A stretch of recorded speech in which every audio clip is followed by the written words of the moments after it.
Semoga yang subscribe diberikan rezeki melimpah dari jalan tak terduga. Dan yang like komen, dimudahkan jalannya menuju surga di hari akhir nanti. Siapa yang tak mendengar nama Qorun? Dia adalah seorang sosok kaya raya di zaman Nabi Musa yang namanya melegenda hingga sekarang. Kisahnya diabadikan dalam Al-Quran, bahkan menjadi peribahasa atau ungkapan di masyarakat guna menggambarkan seseorang yang mirip dengan tabiatnya atau menisbatkan harta yang ditemukan terpendam dalam tanah sebagai harta Qorun. Qorun adalah miliarder kaya raya yang hidup sejaman dengan Nabi Musa.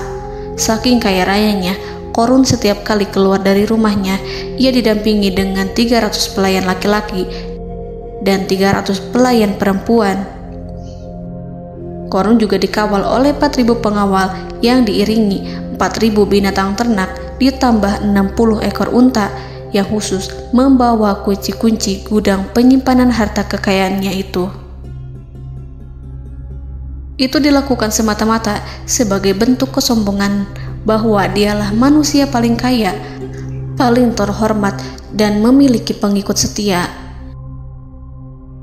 Ia merasa lebih mulia dibandingkan Nabi Musa alaihissalam. Orang-orang tentu saja akan penasaran seberapa banyak harta kekayaan Qorun jika pengawal dan pembawa kunci gudang kekayaannya sebanyak itu. Lalu berapa banyakkah harta yang dimiliki Qorun yang disimpan di dalam gudangnya tersebut? Sebelum saya melanjutkan, dimohon untuk menonton video ini sampai selesai supaya tidak ada kesalahpahaman dalam memahami isi cerita, serta mohon bantu channel ini semakin berkembang dengan cara tekan subscribe dan silakan tinggalkan like serta komen positifnya. Semoga dukungan pemirsa Risalah Kehidupan bernilai pahala dan menjadi wasilah dimudahkannya segala urusan pemirsa sekalian.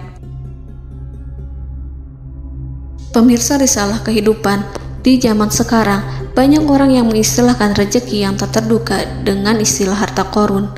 Lalu dari manakah sumber harta kekayaan Qorun yang sangat luar biasa itu? Serta di manakah Qorun dan hartanya ditenggelamkan? Siapakah Qorun dan bagaimana kisahnya dengan Nabi Musa?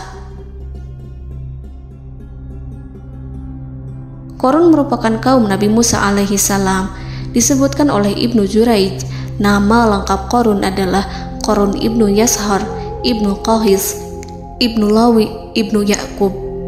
Ia merupakan putra paman atau sepupu Nabi Musa alaihissalam.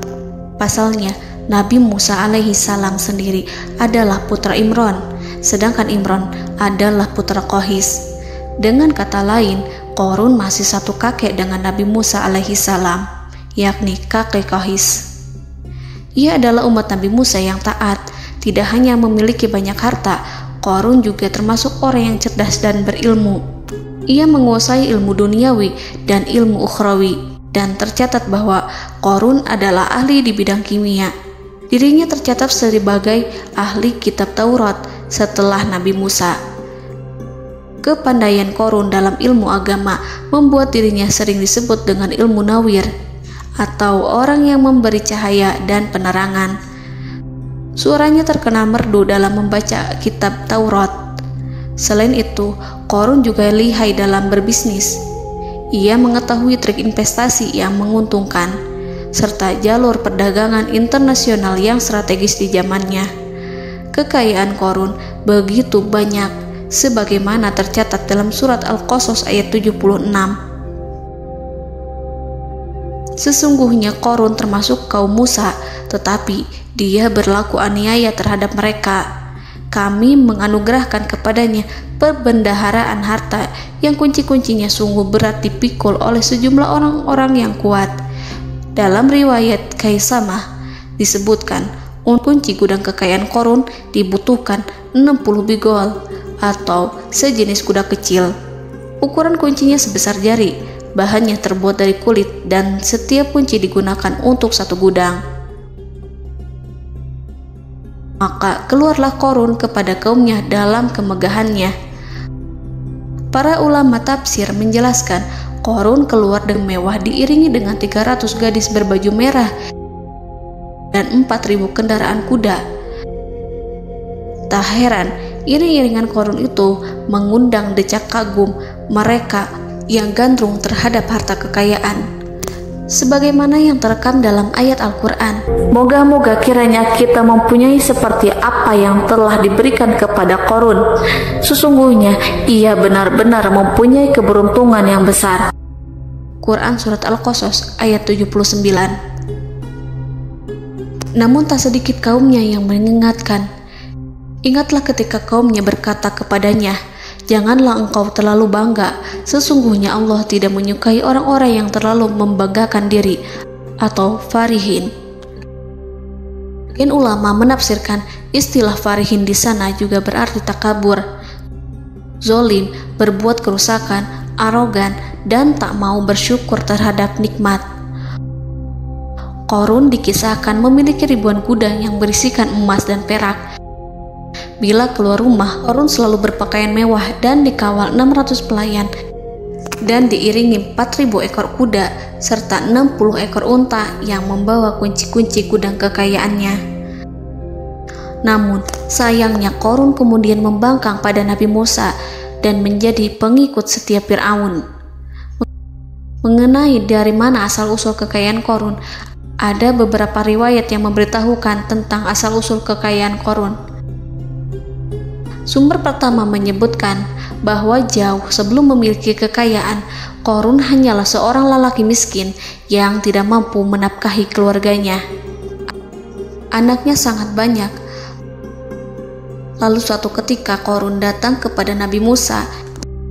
Ia meminta Nabi Musa alaihi salam untuk mendoakannya agar Allah memberikan harta benda yang banyak. Qarun juga meminta Nabi Musa mengajarinya ilmu kimia dan ilmu-ilmu kehidupan lainnya. Qarun dikenal sebagai orang yang soleh dan mengikuti ajaran Ibrahim dengan baik, sehingga tanpa pikir panjang, Nabi Musa alaihi salam menyetujui permintaannya. Allah Subhanahu wa ta'ala mengabulkan doa Nabi Musa. Qarun diberikan kecerdasan luar biasa dan menguasai ilmu yang telah diajarkan kepadanya. Qarun menguasai teori dan praktik pembuatan emas permata dan beragam perhiasan mewah lainnya. Ia juga pakar dalam ilmu arsitektur, rancangan bangunan, penataan kota, dan lain sebagainya. Tidak lama setelah itu, hidupnya berubah. Qarun pun hidup dengan bergelimbang harta. Ribuan gudang yang dimilikinya penuh dengan emas dan perak. Namun, sayangnya, keberuntungan yang didapatkannya membuatnya gelap mata. Qarun mulai hidup dengan penuh pamer, keangkuhan, dan penuh kesombongan. Kekayaan yang diberikan Allah Subhanahu wa ta'ala membuatnya lupa dengan Sang Maha Pemberi. Qarun merasa lebih terhormat dan mulia dibandingkan Nabi Musa. Ia pun akhirnya membelot dan durhaka pada Musa. Ia mengingkari janji-janjinya dulu dan beralih menjadi pengikut Fir'aun yang setia. Loyalitas Qarun terhadap Fir'aun membuatnya diangkat menjadi kepala mandor yang membawahi ribuan pekerja. Dikisahkan bahwa Qarun bersikap semena-mena terhadap para pekerja. Ia tega memotong upah mereka.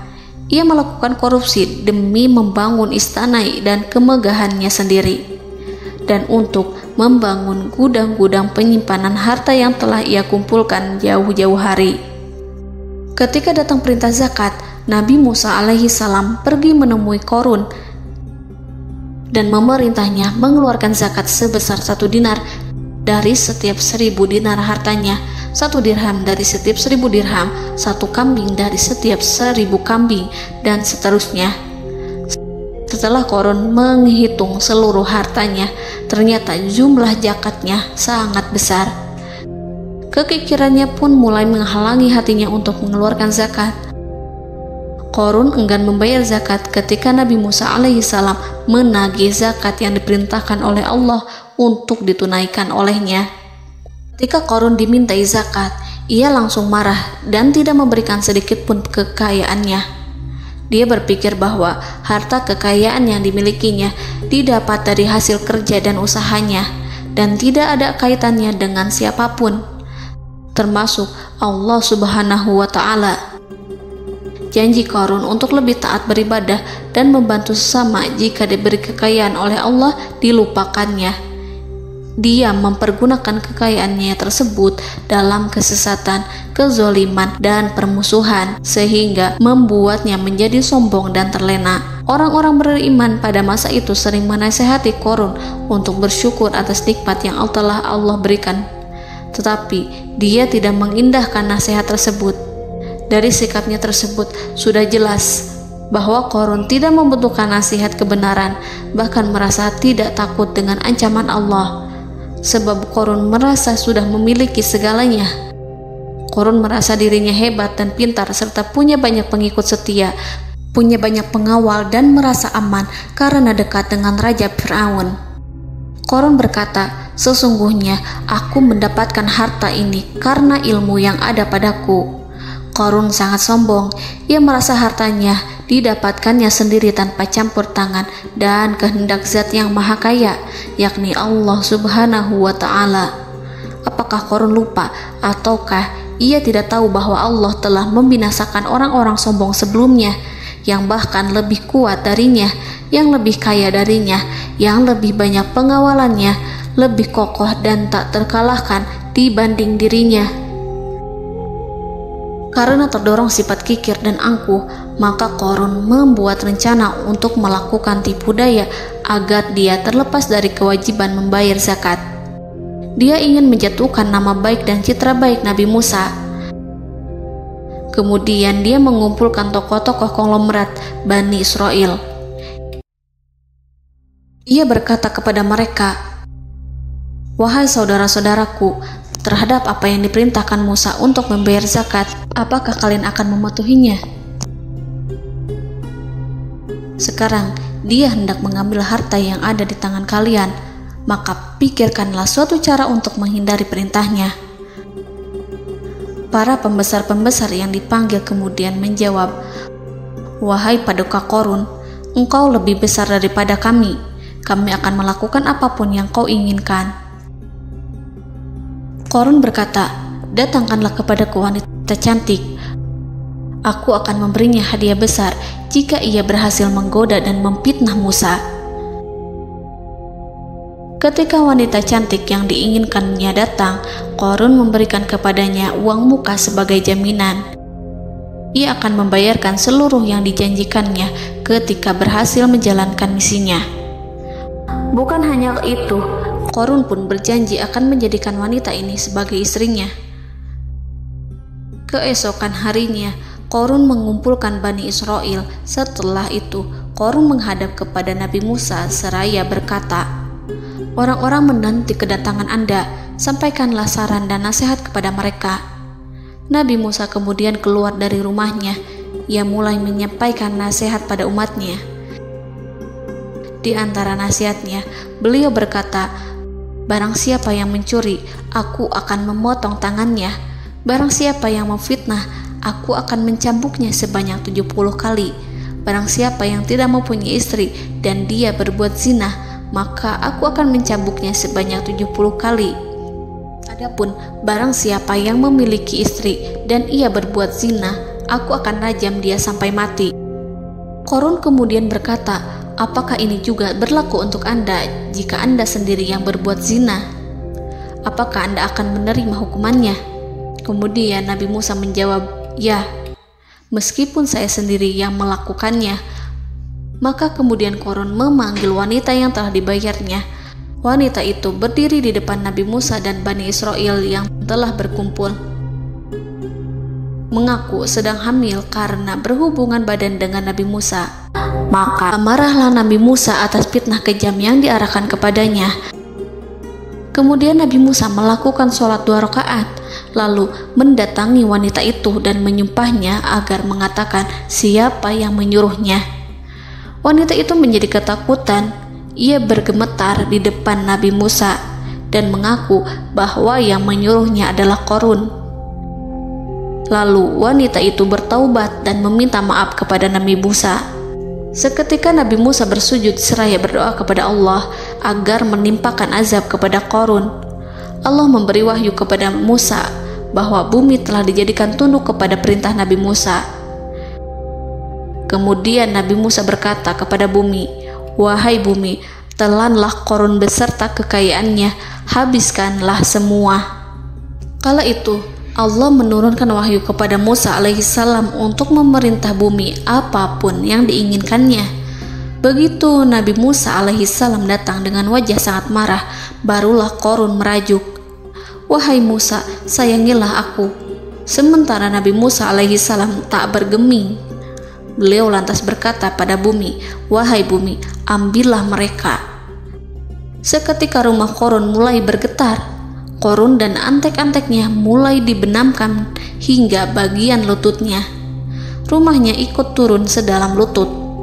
Qarun kembali merajuk, "Sayangilah aku Musa." Rumahnya kembali berguncang. Kini Qarun dan kawan-kawannya kembali terbenam hingga pusar.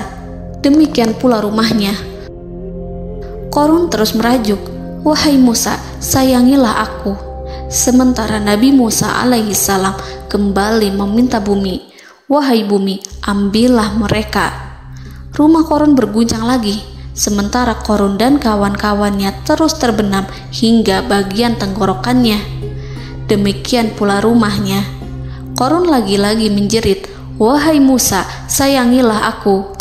Namun Nabi Musa alaihissalam tak bergeming. Beliau terus meminta bumi menelannya hingga akhirnya Qarun dan kawan-kawannya hilang seluruhnya ditelan bumi. Tak lama setelah itu Allah berkata, "Wahai Musa, apa yang membuatmu bersikap demikian? Padahal demi kemuliaanku, andai dia Qarun berdoa kepadaku, niscaya aku akan rahmati. Maka kami benamkan dia beserta rumahnya ke dalam bumi, maka tidak ada baginya satu golongan pun yang akan menolongnya selain Allah, dan dia tidak termasuk orang-orang yang dapat membela diri."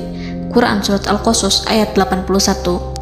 Lalu di manakah lokasi ditenggelamkannya Qarun beserta harta bendanya?